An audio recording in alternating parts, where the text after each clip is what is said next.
welcome to the official Jets podcast. Eric Allen alongside Leger Douzable. We are presented by WynnBET. Betting is a team sport. Bet together at WynnBET. Leger, so many things to get to as we approach week 2. Jets and Patriots at MetLife Stadium. Should we start with the injuries, though? Man, took a lot of bullets this past weekend, huh? So on the offensive side of the ball, Mekhi Becton, a foundational piece up front, goes down with the knee injury. Going to be out at least 4 to 6 weeks. What does that mean for a Jets team that struggled in protection against the Panthers in week 1? Zach Wilson sacked 6 times, went down on 10 occasions. Yeah, it tested depth early, EA. When you got a guy like Mekhi Becton, your first-round pick from 2 years ago, the left tackle goes down. It's a good thing that Joe D signed Morgan Moses, right? It's a lot of times that third offensive tackle, people don't understand this and why they get paid as well as they do is because most likely that third tackle throughout the season is going to play, whether it's in you go heavy with a tight end and you bring him in the block, or one of your tackles go down. So it's almost like a backup quarterback, why they get paid so well, because if the starting guy goes down, you have to have a reliable guy backup, and it's going to take this offensive line time to gel. And we saw remnants of that in week 1. Not communicating well with twist games, in the run game, not really setting the line of scrimmage and getting to the next level, getting the linebackers. Linebackers are free coming downhill from the Panthers. But that's what happens when guys have been injured. Like Mekhi Becton's missed some time with injury. That's right. George Fent has missed some time. Elijah Vera Tucker missed mostly all the training camp, didn't get any preseason work. So it's going to take time for these guys to gel, because when you're talking about passing off pass rush games, it's about trusting the man next to you, knowing what he's going to do. And the only way to do that is if you get reps with each other. So they have to continue to get reps. Hopefully it gets better before it gets worse, because Bill Belichick is coming to town, and he's going to use a lot of that, those twist games, those 5-man pressures. You know, New England is synonymous with going man coverage. So he's going to blitz the ball. He's going to blitz Zach Wilson, and that's what he does to rookie quarterbacks. He blitzes them and gives them something they're not used to seeing. All right, so we do have the aforementioned Morgan Moses coming up on the official pod. So we'll get to talk to him about what is going on up front. But break that down, man. You were a defensive lineman. Talk about the twists and the stunts and the trust, because Robert Saleh emphasized this week that it wasn't just the offensive line who was having issues. He looked at everybody across the board, including the coaching staff. Yeah, it comes down to everybody, right? The coaching staff, the offensive line, the running back, knowing where to slide and protect is monumental in this offense. And then when I talked about gelling and trusting the guy next to you, so on those twist games, we call those a Tom stunt. It's when one defensive tackle penetrates in the A gap from the B gap, ricochets off the center, and then tries to go up to the quarterback, while the other defensive tackle who's lined up on the center will buy his eyes, right? Buy his eyes, get him to look this way while the other guy hits him in the side, and then he wraps. So when that happens, as an offensive line, you got to know whether you want to man that or pass that off. So rule of thumb is any guy that penetrates, you have to get hands on him and redirect him, right? You don't want to get him to have penetration and get up the field. So as a guard, if a guy's crossing your face to go pick the center, you have to put violent hands on him and knock him across the center face. That way the center has time to not only touch the nose tackle in front of him, but then redirect to the other guy. Or you just man block that. So when the guy goes to slant inside, the guard just takes him and mans him, puts hands on him and grabs him. That way the center grabs the nose and he can't wrap around. These are things that you have to work on as an offensive line. But what are they doing this week in practice? Because you talk about trust. The good thing here with the Becton injury, if there is any silver lining, is you just mentioned it. Becton hasn't practiced a lot of late. Fant switches over to the left side. You got Morgan Moses at right tackle, but Elijah Vera Tucker, Connor McGovern, Greg Van Roten. What do you do during the practice week to simulate what's going to happen against the Patriots? Well, you have to work that, right? As a scout team, you talk to them, you sit them down and say, this is the look we need because this is what we're going to get Sunday. And we need you to do it exactly like this. And then the communication has to be there. So you walk through this in individual, and then you pick it up and do it at maybe full speed in individual with guys. It won't be as fast because offensive linemen aren't moving as fast as defensive tackles, but the scout team is monumental this week. If you're on the Jets scout team on defense, running those pick plays, those twist plays, You have to make it game speed so the offensive line can get the communication down, know exactly what I need to do. McGovern at center needs to say, alert the twist that's coming right here. And if you're the guard, if you're, Van Ryn, or if you're Elijah Vera Tucker, talking to them, letting them know, hey, we're gonna man it. If he spikes in, you take him, or not, get a hand on him and shove him in front of my face, and I'll pass it off to you. It comes down to communication. You got to have the communication down right. Jets have to run the football better. Yeah. Everybody in the building will say that. How do they get Zach Wilson going a little bit quicker? We saw the rookie in the second half really get in a comfort zone. He was making plays inside the pocket and outside the pocket. Unfortunately for the Jets, a little bit too much too late. Yeah, and you said it, EA, run the ball. You have to run the ball effectively, and the offensive line has to take this personal, right? They struggled in protection, and they didn't really get to run the ball effectively. They had a few good runs in the second half, but the way to get a rookie quarterback comfortable in the offense is run the ball. Keep them ahead of the chains. 2nd and 4, 2nd and 5. Don't have them in 2nd and 10. Don't have them in 3rd and 10. Run the ball, and then Mike LaFleur has to do a better job, too, of scheming things up to make Zach Wilson comfortable. And he did that halfway through the third and in the fourth quarter, running some bootlegs, getting him on the edge, using some of that mobility and that arm strength that he has. Run the ball effectively. That way, play action and the bootlegs are effective. And then something that he did all preseason that we didn't see was the speed sweep. That is so pivotal and monumental in this offense. We saw it plenty of times with Jeff Smith, Vincent Smith during the preseason. We didn't run one during the game. I think I only saw maybe one motion one time with Jeff Smith during the game versus the Panthers. Run that speed sweep because that buys eyes of the linebacker, right? It really, really tests your discipline on defense and your keys, because when a guy's coming across the formation, he's going to buy everybody's eyes right away. Right. So off of that, you still run your zone play. And off of that, you can run your boot. You can even run your tight end screen, which Mike LaFleur did try to run one time, but it happened to be an all-out zero cover zero man blitz. So it's kind of hard to run that when 7 guys are coming to blitz you. But continue to do those things. Run the ball effectively. Run some of that speed sweep. Get Zach Wilson comfortable in the offense. Stay ahead of the chains.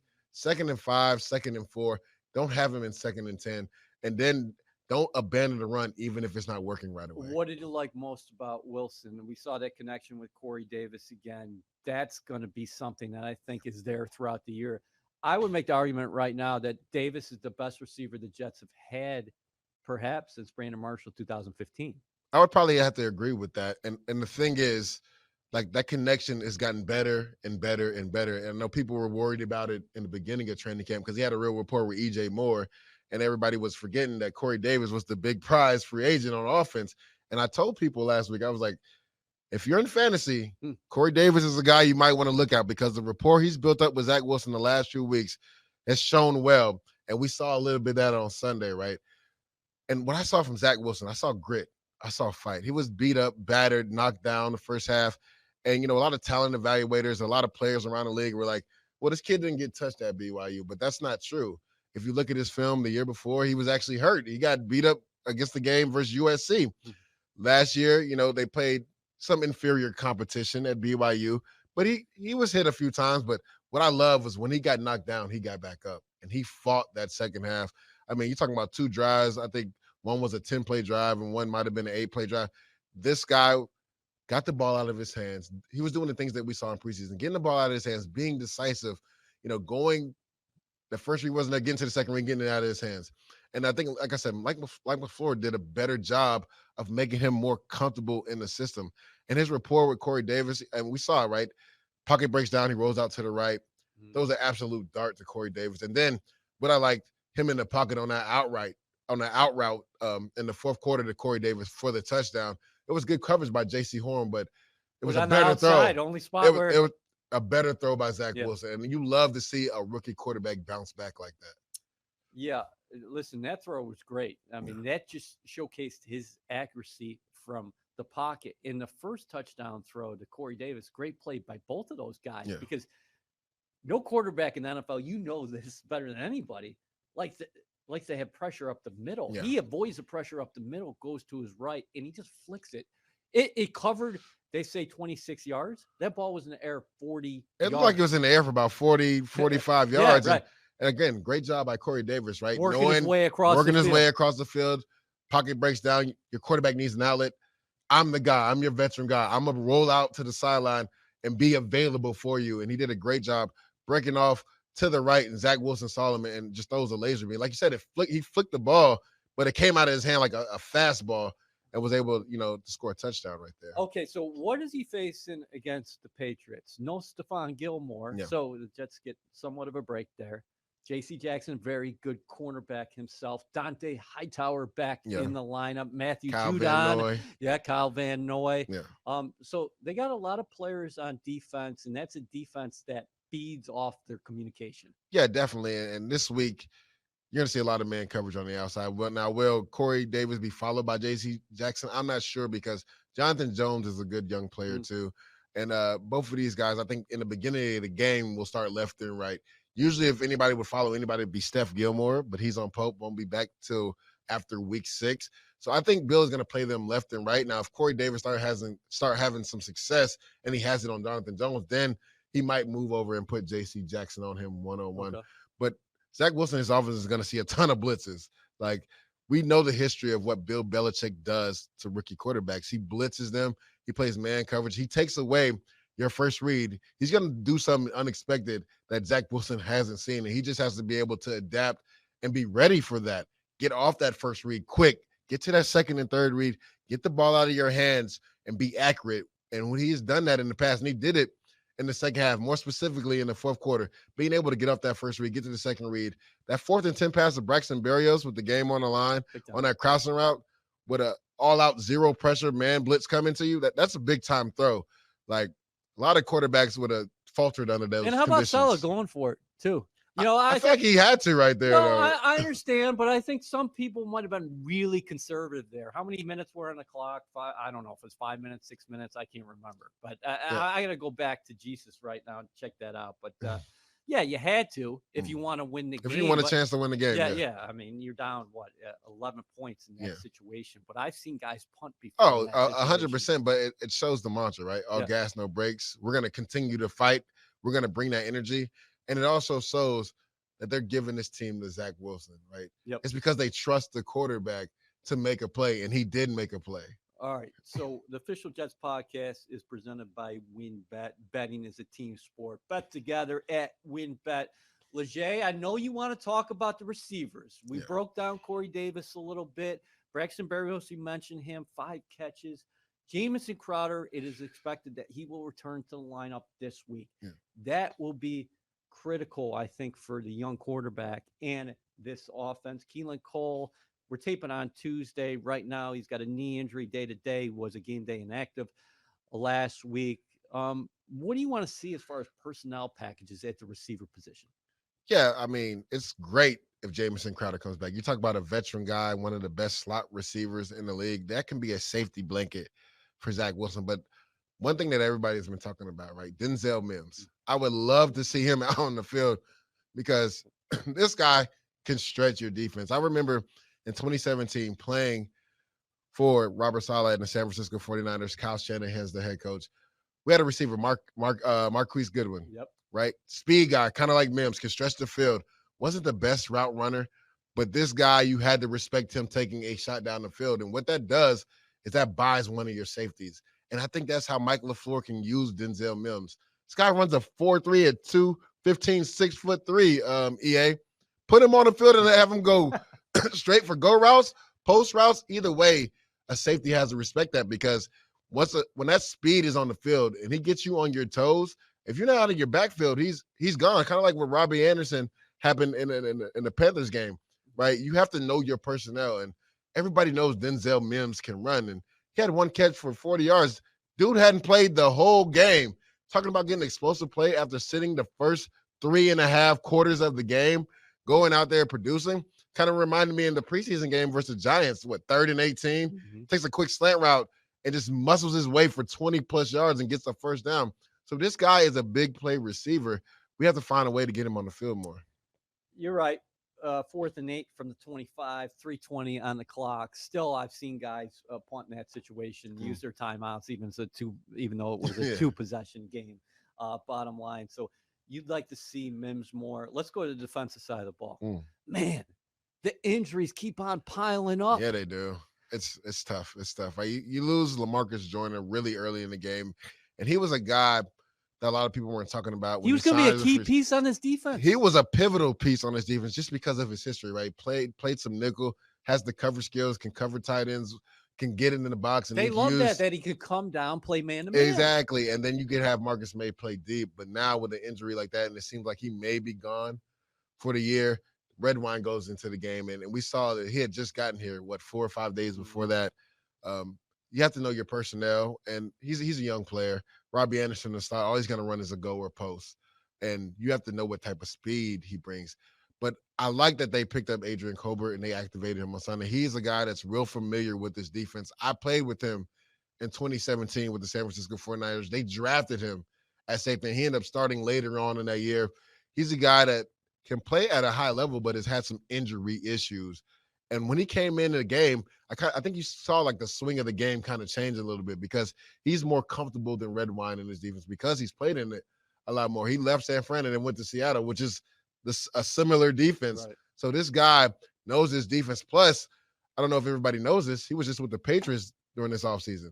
So you can get some valuable information from this guy. He's going to know. I love it. He's going to know some tendencies that, with Mac Jones being that quarterback, I think he gets to start this week next to Marcus May.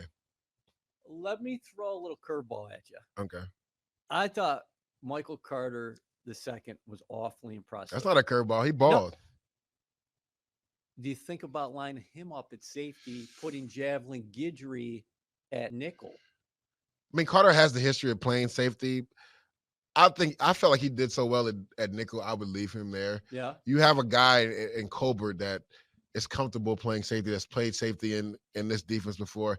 And then if you want to, work with Carter during the week, just in case something happens injury-wise, and then you have Goodry still playing slot, I literally like the rotation of them going back and forth in the slot, and then dime packages having them both on the field because they both balled out. I mean, Goodry made a great open field tackle on Christian McCaffrey, but the way that Michael Carter played the ball in the slot fade, like perfect man turn, playing the hands of the receiver, fighting through the hands and knocking the ball out of his head. Like that's a veteran play right there. Not a rookie. That was veteran, but it was teach tape. Yeah. Like literally that. Saleh's going to be able to cut that up and show DBs for the next 5 to 10 years. This is how you play the slot fade from the slot position. And Bryce Hall played well. Brandon Echols showed up big too in the run game and in the pass game. And I know everybody was worried about the young corner position and would they be exposed, but these guys went out there and fought and competed. And Coach Ulbrich, I was surprised. I ain't gonna lie, I was lying.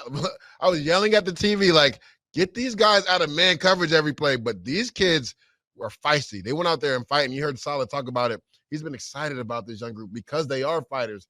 And the thing is, when you have young players, they don't know any better, EA. They're going to go out there and compete because that's all they know. So that's the one good thing about having youth is that young players are going to go out there and fight, compete, play with effort, and play hard. And that's exactly what this young group did. All right, so we broke that down on Jets Game Day with Robert Saleh. You can check that out locally Sunday, CBS, 11:30 a.m. weekly. Shameless plug there. Dudes, bottom line is they give up 19 points. Yeah. If you give up 19 points every week, sign me up. Yeah, sign me up 100%. For 17 of those. Yeah, in the NFL, if you hold people to 19 points, you should win majority of your games. Like you literally have to score minimum 21 points in the NFL to win a game. We saw that in week 1. Some offenses are going to be slower. It's going to probably take them to week 4, but because so many teams have not played their players in preseason. So the offense is going to be a little bit behind. We saw that in the Miami-New England game, right? Low score, 17-16. Yep. The Pittsburgh game, I believe, 20-16, right? 23-16. 23-16. Yep. So low scoring games. So in the beginning of the season, if you play with effort and you execute a lot of the times, you can win games, like just off of effort alone. And we saw what the defense did out there. Besides that second quarter, man, this defense played really well. Didn't give up any points in the first quarter. Your guy, John Franklin Myers, was popping. I've been trying to tell everybody this guy is going to be the dark horse of the defense. It's because he's so versatile, right? He plays in, got a TFL. Then Ulbrich did a really good job making sure that he had one-on-one ability with the offensive guard. Like, so what he did is he put the defensive line in the bare front, brought C.J. Mosley to the edge, and then he went man coverage. But he guaranteed that his pass rushers in the inside, which we said the inside three for the Panthers, they were going to have to take it. Our defensive line was the Jets' defensive line was going to have to take advantage of them. So what Albrecht did is he put them in the bare front. So you got John Franklin Myers on a backup guard, and if as a D coordinator and Coach Sala, like you love that matchup. You take it every weekend. He made quick work of that backup guard and got a sack and had a few hits. And people were talking about Quentin Williams didn't have such a big game, but he had 2 quarterback hits, had a few tackles, few stops in the run game. Foley showing up in the pass rush game, which was kind of unexpected, getting a quarterback hit. But you need a guy like Foley to push that pocket, and that's what he did versus the center. He took Paradis back like 7 yards and got to Sam Darnold and hit him. So I really like the depth of our D tackle position, but John Franklin Myers takes it up a notch when he's able to slide in the 3 technique and rush over a guard. What about linebacker? How much of a concern is there right now? Because Jared Davis, he's going to be out until at least the bye. Then Jamie Sherwood goes out in the first quarter.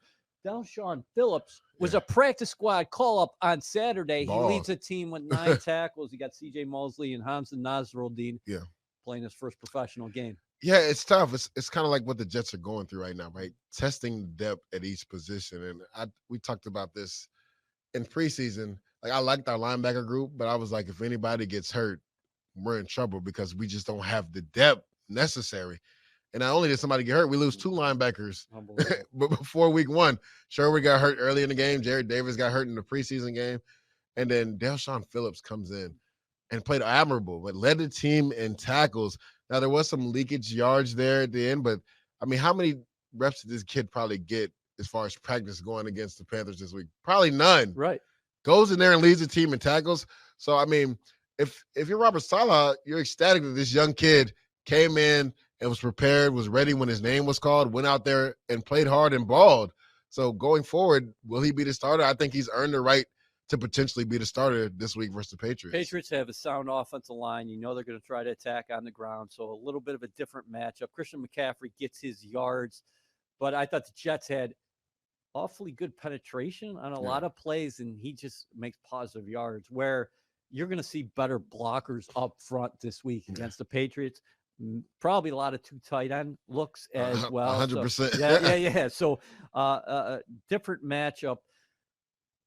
Quarterbacks, the rookie class, Zach Wilson, Trevor Lawrence, Justin Fields not playing yet in Chicago, and then you have Mac Jones, New England. Who was your favorite quarterback coming out?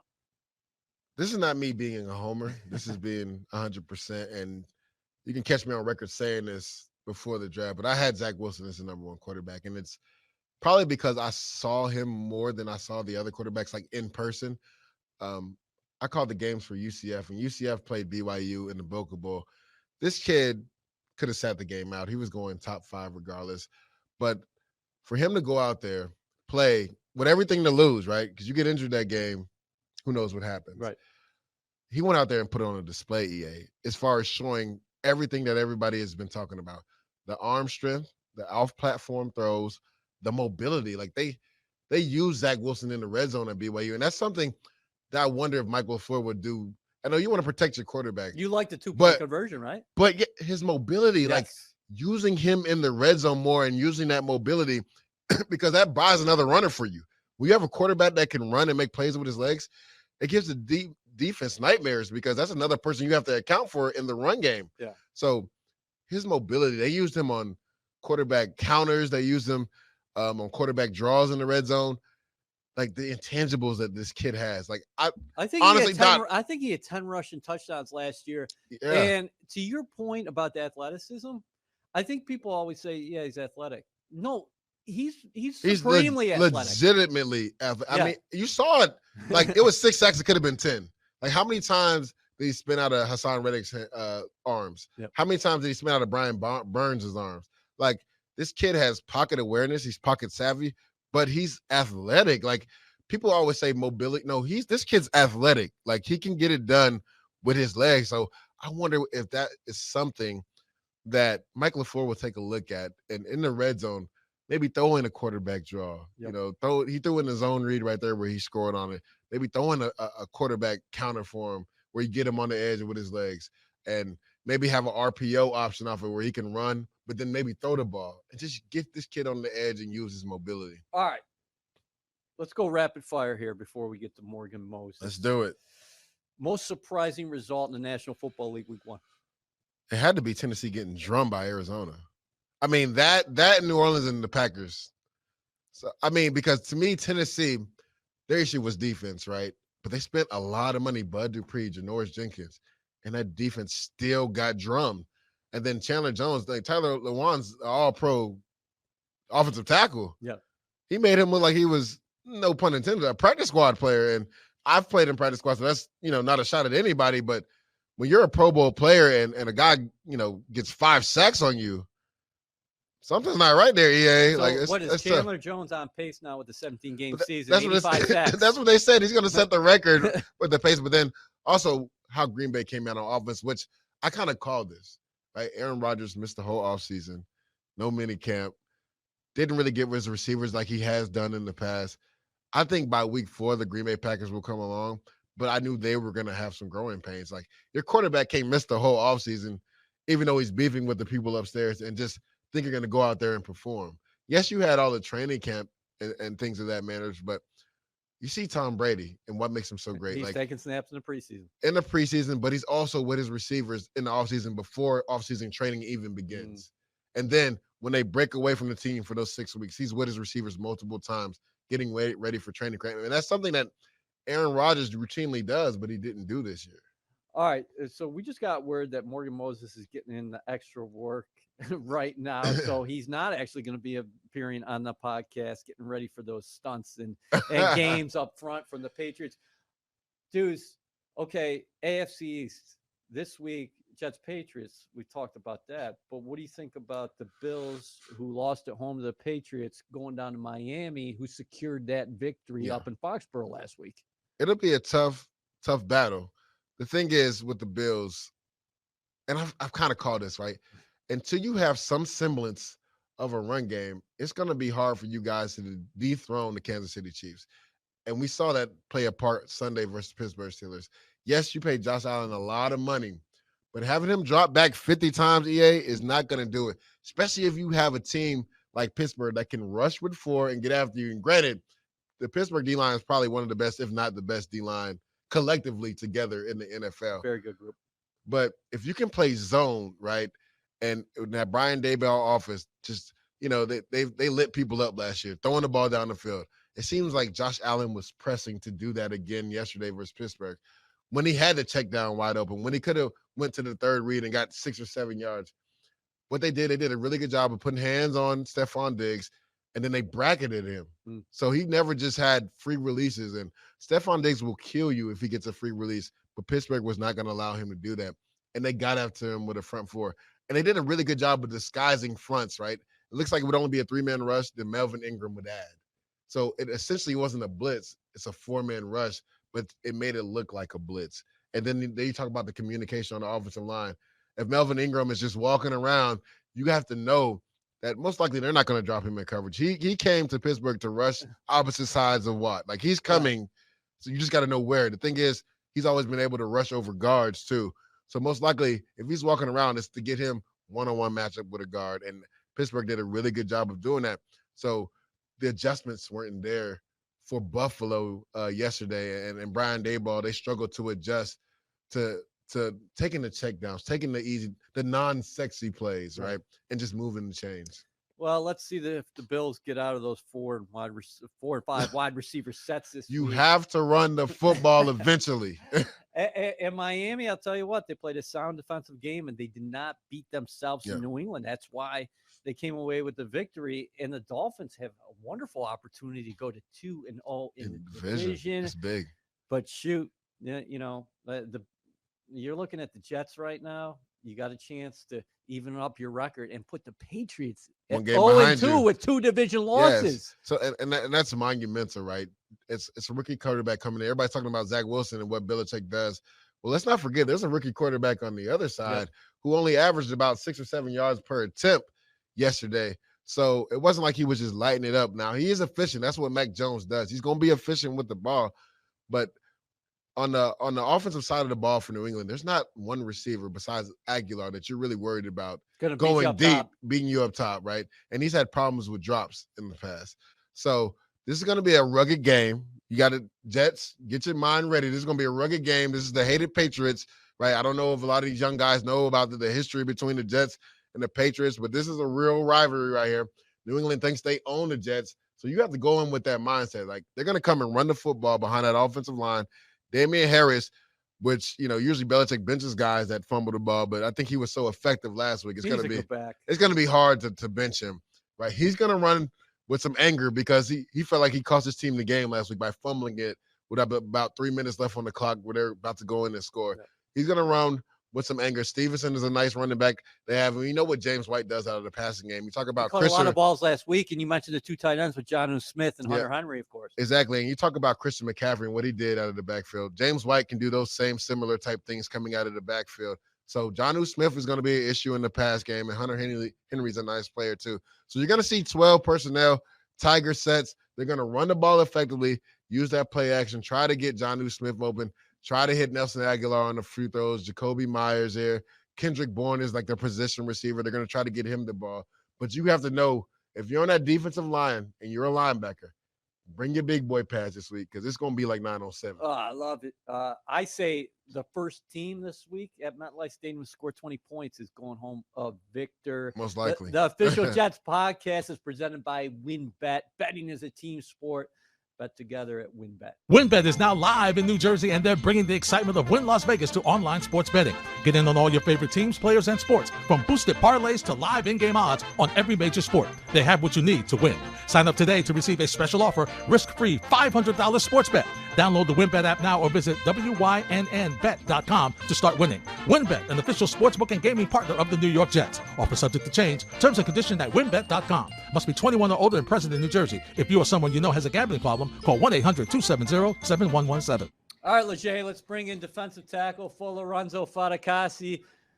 Folorunso, you grew up in New York. What is it going to be like, that atmosphere at MetLife Stadium Sunday against the Patriots? Because no fans during the regular season last year. This is the first time you're playing in front of the home faithful in more than 20 months.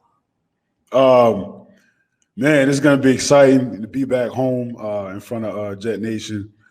Dog, like, it's been an entire year with no fans, no home fans. So to come back home and to have that extra battery pack is going to feel special. It's going to feel great. Foley, talk about this heated rivalry. You're one of the veteran guys on this team. A lot of these younger guys might not know the history and the bad blood between these two teams. Talk about just the heated rivalry and making sure that everybody is up to the task as far as their energy level, because we know New England coming off a loss, they're going to come in and they bring that energy, and there's a lot of history between these two teams. Yeah, look, there's a lot of history between New England and the Jets. But as you would know, at the end of the day, it comes down to game planning, execution, and going out on game day and just doing what we need to do. So, I wouldn't expect anyone else to do anything, to change up their process and how they prepare or anything like that. Because at the end of the day, it's an important game because it's the next one, despite the history between the two teams. You guys feeding off each other up front. You got so much talent there, especially in the middle with yourself, Quinnen Williams, Sheldon Rankins, and company. Wait, I'm sorry? You guys feeding off each other up front, Folorunso? You got so much talent up there with guys like yourself, Quinnen Williams, of course, Sheldon Rankins, and company. Yeah, we are feeding off each other, man. Those guys in that room, they're really smart guys. Game plan to a different level, and Carl's still heavily involved, despite his injury. And just being able to take what we say and what we do in our meeting rooms and take it on the field and execute it. It's a great feeling. Now, obviously, we understand we have to keep the standard high and continue to prepare as such. Coming to New England, we all know what New England is about. And listen, we have to just go in there and do the things that we feel confident that we can do. Let's take it back to last week versus the Panthers. You had a strong game, not only in the run game, but affecting Sam Darnold at the quarterback position. talk about how you guys in the first quarter were dominant. Second quarter had some mislaps, some miscommunications. Execution wasn't there. But in that second half, man, you guys only gave up 3 points. We're dominant. I believe you hit Sam Darnold 8 times in the game. Just talk about what flip switched in the second half, and is that something that you guys expect to do starting off the game from now on? I mean, look, as you would know, games are very unpredictable. You never know what can happen in the game, but which is why you prepare so hard, so that way when things get thrown at you, you'll be able to handle it. And I think what we were able to do was just be able to key in on our details just a little bit more. And what we expect to do is just take the things that we need to grow on it, and take the things that we did well on and build on it. And I think that's what's going to be important for this next game. What does it mean to you to be voted captain by your teammates? Oh man, it's a blessing, to be able to, like, it sounds cliche, but to be able to, for the guys in the locker room to look at you and see you as, an example, a good example for the team, and, for someone to speak and to also lead by what they do. It's a great feeling, man, for those guys to be able to vote me and the other 4 or 5 guys in, and it feels good. It feels good, It makes me feel like I'm on the right track. Oh, you're definitely on the right track. There's no doubt about that. Can you talk about the standard that you guys have as a defense, that next man up mentality? Obviously, you guys are professional football players, man, but you're really young and you've endured a lot so far. Robert Saleh, your head coach, has said, hey, we're going to have to respond to adversity. I thought you responded to adversity very well in week 1. Carl Lawson's out. Jared Davis is out. Jamie Sherwood went out of the ball game. Now LaMarcus Joyner is going to be out for the season. Look, it's important for us to understand that these guys that are down are very important guys, man. Obviously, they want to be out there. They didn't expect and foresee that to happen. But what's important for us to understand is that the next person that's up has to understand that, there can't be no drop off, So, and with that mentality and being keyed in on our preparation, it'll help us, come this next game. Real quick, Foley, last question. Looking forward to New England. We know they're going to run the ball. They have a veteran offensive line. What else have you seen on tape, and what do you guys need to key in on to get ready to prepare for New England this week? Shoot. Look, New England, hard-nosed team, hard runs. Bill Belichick is obviously very, very, very smart. His resume speaks for itself. And we're still game planning and figuring things out, as a unit. And once we become more detailed, the biggest thing is for us to just go into that game and handle it well and execute our assignments. Hey, Folorunso, thank you so much for stopping by. No problem, guys. Appreciate you. WynnBET is now live in New Jersey, and they're bringing the excitement of Wynn Las Vegas to online sports betting. Get in on all your favorite teams, players, and sports, from boosted parlays to live in-game odds on every major sport. They have what you need to win. Sign up today to receive a special offer, risk-free $1,000 sports bet. Download the WynnBET app now or visit wynnbet.com to start winning. WynnBET, an official sportsbook and gaming partner of the New York Jets. Offer subject to change. Terms and conditions at wynnbet.com. Must be 21 or older and present in New Jersey. If you or someone you know has a gambling problem, call 1-800-270-7117. All right, once again, the Official Jets podcast with Eric Allen and Leger Douzable, presented by WynnBET. Betting is a team sport. Bet together at WynnBET. The Jets, everybody in the National Football League talks about next man up. For us on the podcast today, it was not Morgan Moses, but it was Folorunso Fatukasi. Nice job for him to get in here prior to his workout. Final thoughts here. Expectations for this young Jets team as far as maybe starting off a little bit quicker in front of the crazy fans that are going to be at MetLife? Yeah, starting the game off faster, executing at a higher level. I would be my 2 takeaways for this game. We saw the fight and grit that this team had. They compete, they play with effort. And in that second half, they played complementary football. They need to start a lot faster doing that. One thing that we didn't talk about is the special teams. Like Amendola pressed into the punting position, had an amazing day, and then Justin Hardy. There's a reason they brought him in, for that attitude. going down there on kickoff, going down there on punt, making plays. So that's one of the three teams, offense, defense, and special teams. If the Jets can swing that in their favor, start the game faster, execute at a higher level, then I like the Jets here at the end of the game. Keep the game close, get it into the fourth quarter, and then make a play to win the game. But you have to start the game faster. For Zach Wilson and the offense, you have to run the ball effectively. Don't have your quarterback dropping 40 or 50 times throwing the ball. And on defense, it's going to come down to stopping the run. We saw what Damian Harris did last week versus the Miami Dolphins. Belichick, he might be in the doghouse, maybe not, but I think he'll play. But with that veteran offensive line, the Patriots are going to run the ball. They're going to use play action. And Mac Jones is going to get the ball out of his hands. So what will defensive coordinator Albrecht do to switch things up to make Mac Jones not just throw to that first read, make him wait and throw to that second or third read? Great point about special teams. Amendola had a day for the ages. Yeah, he averaged 48.5 yards on his kid. Hadn't punted since high school. Had a 65-yarder.